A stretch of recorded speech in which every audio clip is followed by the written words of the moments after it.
What would you get if you crossed Fire Emblem, Dynasty Warriors, and Valkyria Chronicles together? You'd most likely get Valkyria Revolution. Hey everybody, I'm Bami with GameTyrant, and I'm bringing you my review of Sega's latest entry into its Valkyria series, Valkyria Revolution. Following the exploits of the anti-Valkyria unit, Vanagund, Revolution introduces us to a wide range of characters with various mannerisms, each with their own personality and fighting style, though this tends to take a back seat to the overarching story of a war started out of revenge. While it's not exactly House of Cards level of political intrigue, Revolution's story does its best to try and get you to be emotionally invested in its characters through lengthy cutscenes, often punctuated by load screens, which at times often left me itching to get back to the action instead of just watching characters talk to each other. Revolution stays true to its Chronicles lineage through its graphical stylings. The art style that was present in earlier games is still mostly intact, just a bit more polished. So you basically know what to expect if you've been playing this game since the very beginning. You'll be taking the fight to the enemy in bases, forests, factories, and city streets. After some time, these places begin to blur together and start to lose their shine after the first half dozen times you run through them. What did get me through some of the more tedious missions was the game's phenomenal score. I often found myself tapping my foot to the music or humming along during missions. I never got bored of the soundtrack. Now let's get to the real meat and potatoes of Revolution, the gameplay.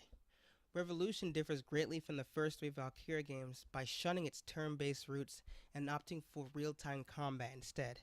When this game originally launched in Japan, this change in direction caused a bit of an outcry amongst Japanese fans of the series. You take a team of 4 soldiers, outfit them with the appropriate gear and weaponry at an HQ, and embark on a mission. Once that mission has started, you have access to the entire map and are free to move about its confines. There's no movement limitation like there was in previous titles. The enemy's presence during the current mission is summed up by a battle gauge at the top of the screen, red indicating your foes and blue indicating your forces. If there are more enemies present, the red portion of the gauge will build, and this can have an adverse effect on your troops' morale, resulting in status effects like fear, rage, so on and so forth. Conversely, as you beat down your opponents, the blue portion of the gauge fills and can have positive effects on your team.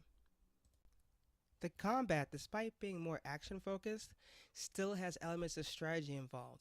You can arm your soldiers with rifles, rocket launchers, and grenades, and when selecting any of these items, time freezes and you can take your time aiming your attacks or choosing which character does what action for you. Another interesting addition is the ability to use alchemy as magic attacks. Besides their weaponry, this is what separates the anti-Valkyria squadron from the rest of the regular military. With the addition of magic, you get a more traditional JRPG feel to the game. Another added layer to the gameplay is that you can customize your attacks through the game's battle palette. Each palette can be changed for anyone in your unit, adding strategic depth to the gameplay while giving you more options on how to attack a certain mission. Characters gain experience as they defeat enemies. Don't worry about having a lopsided team though. Experience is spread to other characters who you didn't play as during the mission, keeping everyone pretty much at an even keel and leaving no soldier left behind. You can switch between the other members of your team on the fly or issue orders to them instead.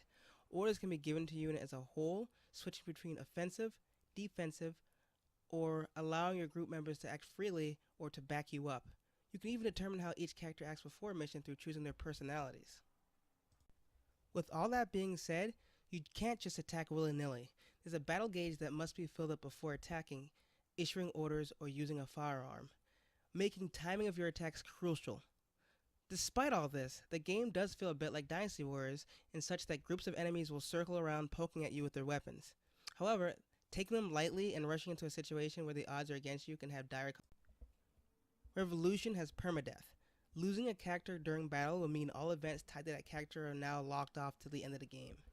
Fortunately, there's a 60-second timer that immediately starts counting down when a character has been felled on the battlefield, giving you time to rush to their aid and attempt to revive. Revolution's difficulty can go from fairly easy to getting one-shotted and having your entire squad wiped out if you're not paying attention. Revolution does its best to keep you on your toes at all time. In a nutshell, Valkyria Revolution is different. Being that it's a spin-off rather than a mainline title might bring comfort to those who are appalled at the idea of the game shunning its strategic roots for a more action-oriented outing. Revolution will more than likely end up being a divisive title for the Valkyria fanbase. But is that a bad thing? I don't think so. Despite the dramatic changes, I found Revolution to be engaging and unique enough to be able to stand on its own. Is it perfect? No. The story is interesting, but has been done before. The characters, while colorful, fit common JRPG tropes we've all seen for decades, and the game's difficulty can go from 0 to 60 and back to 0 in a span of a few missions. However, none of these are negative enough for me to turn my nose up at the game. Where gamers in the West stand with Revolution is yet to be seen. As for me, I'd say this is an interesting entry to the series, and I look forward to seeing what Sega will do next. You can purchase the title physically and digitally on PlayStation 4 and Xbox One, and digitally for the PlayStation Vita. This is Bami Ojo, and I'll see you guys on the battlefield.